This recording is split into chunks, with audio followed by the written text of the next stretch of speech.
안녕하세요. 경영학과 박윤서입니다. 지금부터 저의 진로 설계 발표를 시작하겠습니다. 제 발표 제목을 마이 채널로 정했는데요. 제 이야기를 작성하고 준비하는 과정을 보니까 마치 제가 TV에서 제 채널을 보고 있다는 생각이 들더라고요. 요새 정말 많은 유튜브 채널에서 수많은 사람들의 이야기를 접하면서 살고 있는데 정작 내 이야기에는 이렇게 관심을 가진 적이 있었나? 이런 생각이 들더라고요. 저의 발표는 간단합니다. 과거의 나, 현재의 나, 그리고 마지막으로 미래의 나, 이 순서로 제 이야기를 해보겠습니다. 우선 꿈을 찾기보다는 방황했던 과거의 저의 모습에 대해 소개해 볼게요. 혹시 리셋 증후군이라고 들어보셨나요?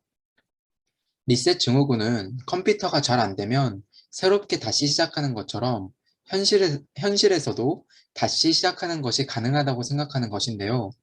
저는 이게 중학교 때 좀 심했었어요.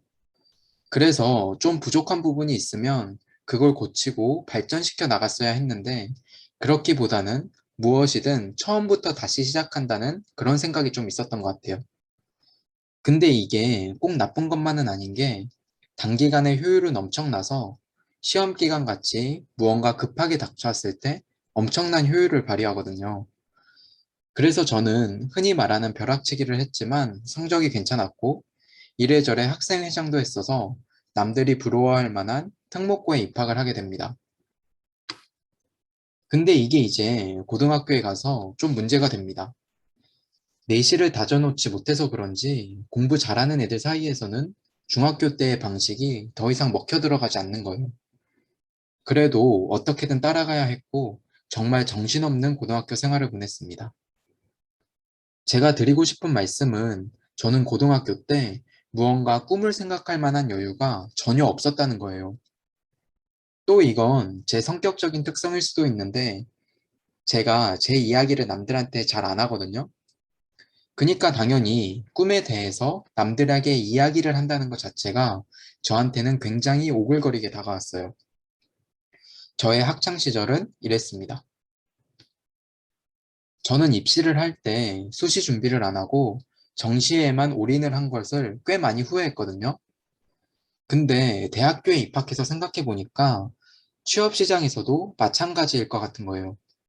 미리미리 준비를 안 하고 또 무언가 한 방을 기대했다가는 취업 시장에서도 외면받을 수 있겠다. 뭐 이런 생각이 들더라고요. 그래서 저는 대학교 1학년 때는 일단 뭐라도 하자라고 생각하면서 봉사활동도 개인적으로 찾아서 하고 아르바이트도 해보고 방학에는 호주에도 다녀와 보고 그랬었던 것 같아요. 사실 마음 한구석에는 이것저것 하다 보면 내 적성도 찾을 수 있지 않을까 하는 기대도 있었는데, 이런 것들을 하면서 막 제 적성이 찾아지거나 그러지는 않았어요. 군 복무를 마치고 복학하게 된 현재의 저는 1학년 때 완수하지 못했던 내 적성 발견을 하고, 동시에 내가 갈 수 있는 진로에는 무엇이 있는지 알아보자는 목표를 세우게 되었어요. 지금 여러분 앞에서 발표하고 있는 저학년 진로 설계 공모전 역시 이러한 이유에서 참가했어요. 그래서 저는 우선 취업전략가와 효원상담원에 가서 이런저런 적성 검사를 받아봤어요. 제 적성 중에 가장 두드러진 특성이 성취, 여유, 자선이더라고요.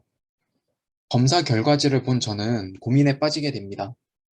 왜냐면 제가 찾은 세 가지의 가치들이 전부 충돌하는 것처럼 느껴졌거든요. 성취라고 하면 뭔가 사기업이나 스타트업 같은 곳에서 일에 몰두하면서 살아야 할 것 같고, 여유라고 하면은 공기업이나 공공기관에 가서 칼퇴근을 한 후에 내 취미생활도 즐기는 그런 그림이 상상이 되었어요. 또 평상시에 남들을 도와주는 걸 좋아하기는 하지만 그것을 직업으로 삼고 싶지는 않았는데, 제게 드러난 자선이라는 가치를 어떻게 해석해야 할지 고민이 되었어요. 그러다 문득 너무 당연한 말일 수도 있는데, 그러면 워라밸이 좋은 기업에 가서 나의 성취가 남들을 돕는 일을 하면 되지 않을까 하는 생각이 들었어요.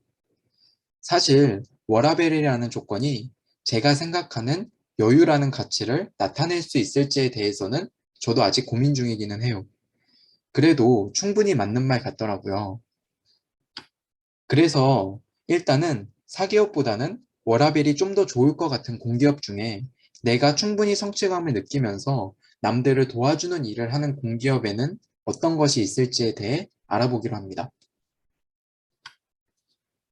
그래서 저는 앞에 보시는 바와 같이 교내, 교회에 가릴 것 없이 공기업에 대해 설명해주는 프로그램이 있으면 일단은 참가하고 있습니다. 지금까지는 한국도로공사, 한국주택금융공사, 기술보증기금, 한국전력공사의 현직자분이나 인사 담당자분을 만나보았어요.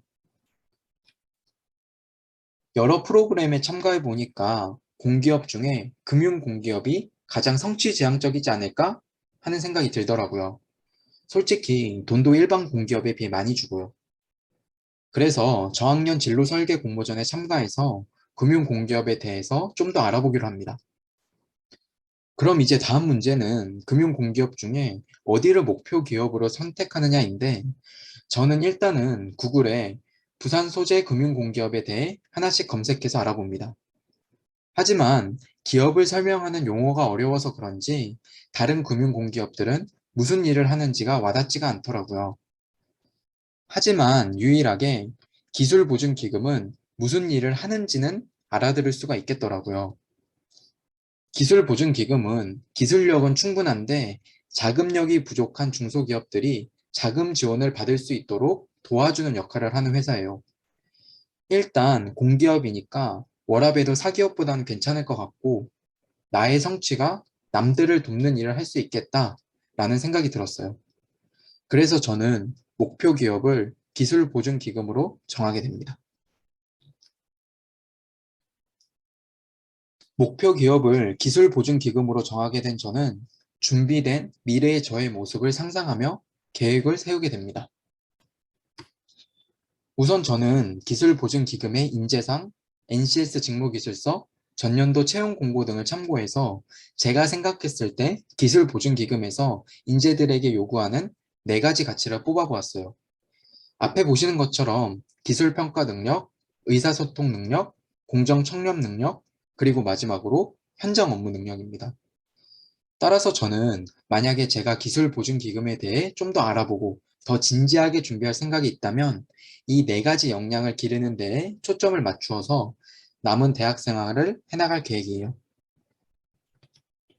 저는 우선 계획을 세울 때 3학년 2학기를 기준으로 해서 3학년 2학기 이전에는 대외 활동을 하며 최대한 학점을 많이 들어두는 것을, 3학년 2학기 이후에는 필기시험 공부와 인턴 활동을 하는 것을 기본 틀로 해서 계획을 세웠어요.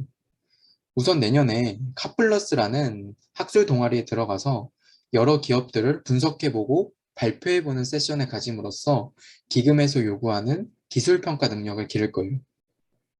방학을 활용해서는 중장년층을 대상으로 하는 봉사활동을 해볼 계획입니다.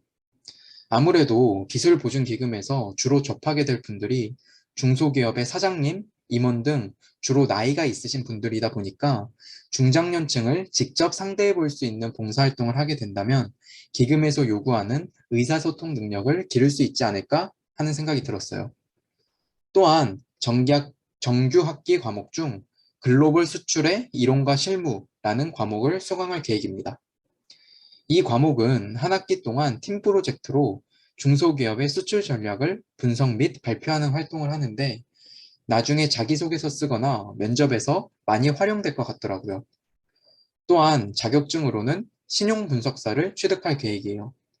실제 업무와의 연관도도 가장 높고 면접 시 준비된 인재라는 인상을 준다고 합니다. 3학년 2학기 이후에는 필기 공부를 집중해서 하되 현장 실습 경험과 기술 보증기금 체험형 청년 인턴 경력을 통해 현장 업무 능력을 기를 생각입니다. 저학년 진로 설계 공모전을 통해서 그동안 누구에게도 꺼내지 못했던 저의 진로에 대해 솔직하게 이야기해 볼 수 있는 시간을 가져서 색다른 경험이었어요. 처음에는 정말 단순한 이유로 기술 보증 기금에 관심을 가지게 됐지만 지금은 점차 기술 보증 기금만의 매력에 빠지는 중이에요. 사실 기술 보증 기금 말고도 워라밸이 좋으면서 저의 성취가 남들을 돕는 것으로 이어지는 일을 하는 기업들은 많으니까 앞으로도 계속 알아보면서 기술 보증 기금에 대해서도 조금씩 준비하며 남은 대학 생활을 시작하도록 하겠습니다.